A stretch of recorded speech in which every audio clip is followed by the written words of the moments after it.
Welcome into the studios of the Mountain. We are at the half of Utah and San Diego State, but let's talk Utes. Arnie Farron made the Utes All-Century team for, among other things, the leading role he played in the Utes' 1944 Cinderella story.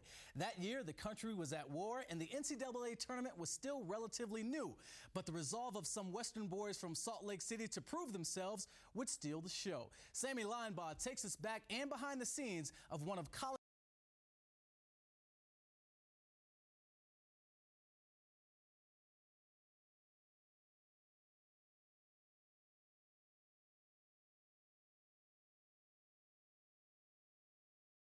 basketball's most unique seasons.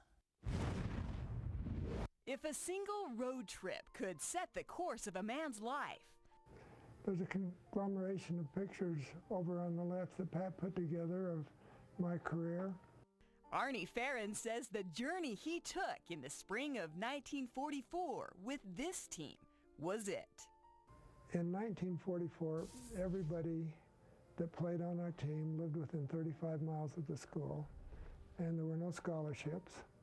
We walked on and tried out to make the team. World War II was raging then, and the NCAA tournament was in its infancy. The University of Utah that season went 18-3 under head coach Badel Peterson. The average age of his players, 18 and a half. We had a bid to play in the NCAA tournament that was in Kansas City. And I don't believe there was a guarantee. They give you a percentage of what happened, or we could go to New York City and play in the NIT. And of course, Madison Square Garden was the mecca of basketball, so it wasn't a hard choice for us. But as we talked about it, there are only two people, including the coaches, that had ever been to New York City. And, you know, we were the typical country people. You know, we'd go around straining our looking up at the tall buildings, you know, and taking in the whole thing. Wat Misaka was also part of that 1944 team, a Japanese-American well aware anti-Japanese sentiment was at a fever pitch in parts of the country. Friends of mine, when I went into the service, they were being drafted into the United States Army when their parents and their families were put in prison camps, you know, and so I just couldn't imagine what kind of turmoil that would cause. Even in wartime, college basketball was big, and Wat Misaka and the Utes were headed east. Imagine the trip from Salt Lake to New York City, a 3-day train ride. In 1944, there were no commercial airplanes to take teams around. There wasn't any television, for that matter, to broadcast the games.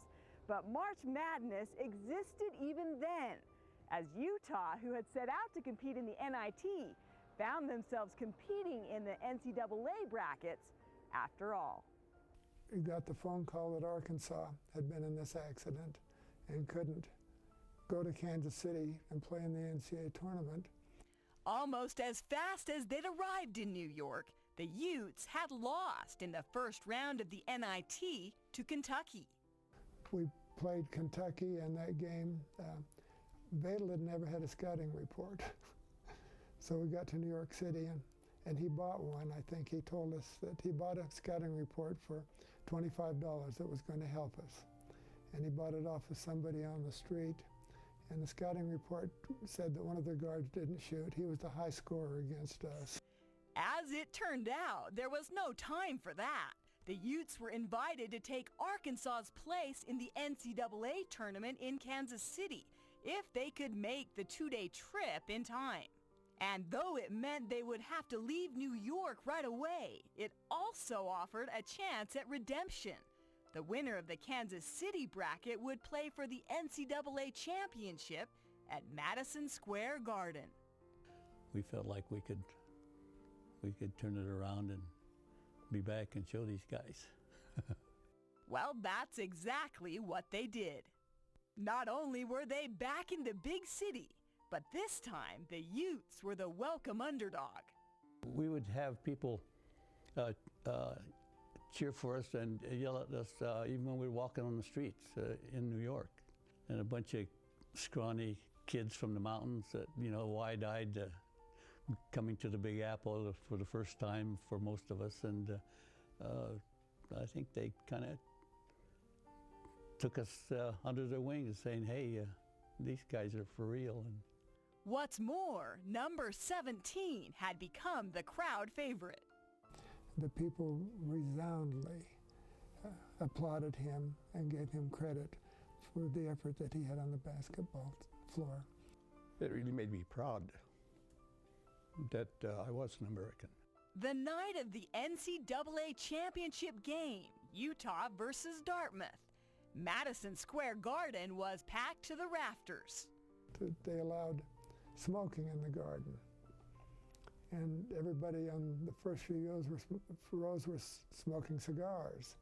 And you'd stand when they played the national anthem and look up at the ceiling. You couldn't see the flag for the cigar smoke. And that was really a new experience for us. And that was the game that Arnie really broke out. And he had a feeling that game, I think, because he kept making the baskets, kept shooting, kept making the baskets, and like I said earlier, he scored 22 points, which is really significant because that's the number on his jersey. We ended up beating Dartmouth. Then we ended up playing St. John's, who had won the NIT, which the tournament that we'd lost in, and we beat them. They called the team the Cinderella team because we had to have a glass slipper for all of those things to fall in place for us to come back and do that.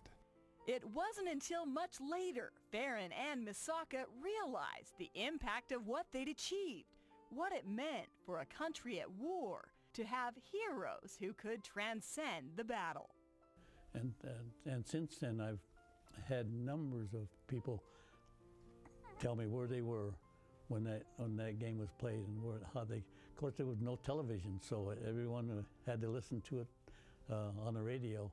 I've talked to people who were in the foxhole, saying I'm sitting in the foxhole during the war, and the only thing that I had to remind myself of what was at home was listening to that basketball game. It was also several years before they asked themselves the question, whatever became of that Arkansas team who never made it to the tournament? All of them had upsets in their lives. Some became alcoholics, and there were some suicides. We all have looked at ourselves and thought, isn't that too bad that we were unaware of what happened to them to our advantage.